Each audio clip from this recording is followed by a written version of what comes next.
Herkese merhaba, Minecraft'ta akıyoruz takipçileri. Bugün havai fişek nasıl yapılır diye video atacağım. Bir de arkadaşlar isterseniz torpil de yapabilirim. Torpil? Evet, torpil.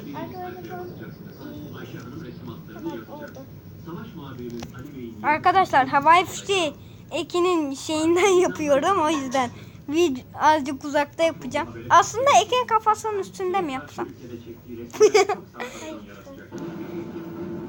Arkadaşlar burada biz şey yapmıştık, heykel yapmıştık. Hatta onun videosu da 3 partlık arkadaşlar. Düşünebiliyor musunuz? 3 tane part. Evet. O yüzden çekmiştik ama.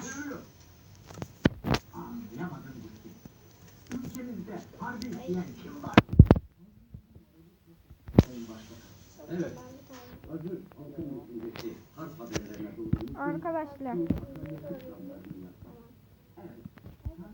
Şimdi havai şey yapacağız. Arkadaşlar 4'e 4'lük alan kazıyoruz. Baby. Arkadaşlar 4'e 4'lük alan kazıp.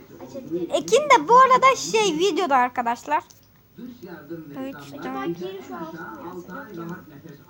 Arkadaşlar bir de yukarıya doğru 5'lik koyuyoruz.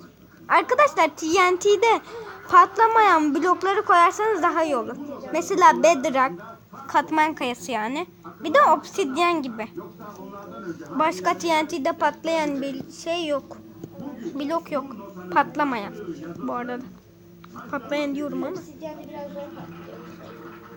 Evet. Ama obsidyen hiç patlamıyor bana göre. Patlıyor mu? Ekin Allah elma yiyeyim mi? Ekin. Buraya koyuyorum ha. Arkadaşlar böyle içeriye doğru repeater'ları koyuyoruz. İçeriye bakacak şekilde. Ve de bunları açıyoruz.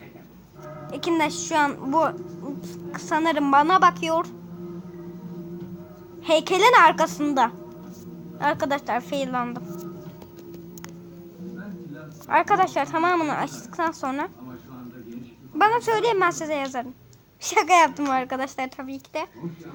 Hepsini yaptıktan sonra redstone'ları tamamını kaplayacak şekilde koyuyoruz.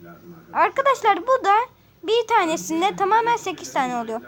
Hadi sayalım. 1, 2, 3, 4, 5, 6, 7, 8. 8 tane oluyor arkadaşlar. Böyle koyuyoruz. Tamamen dışından hepsini de kaplayacak şekilde. Arkadaşlar şöyle isterseniz canınız sıkılırsa şöyle de yapabilirsiniz. Ama böyle daha güzel. Güzelliğinden değil de. Arkadaşlar.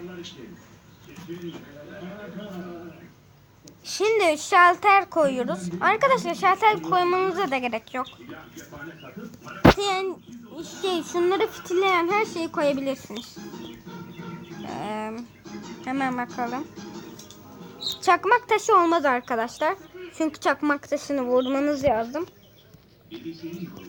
Mesela şu. Bu. Pressure plate. Bir de buton. O kadar. Ama arkadaşlar ben lever'dan yapıyorum. Arkadaşlar tamamını da yaptıktan sonra hadi bakıyoruz. Hop. Arkadaşlar gördüğünüz gibi benim de heykelime gidiyordu bir tanesi ya. Arkadaşlar faillanıyordum. Arkadaşlar videom bu kadardı. Abone değilseniz abone olmayı ve de videoyu beğendiyseniz beğenmeyi unutmayın. Farklı videolarda görüşürüz. Hoşça kalın.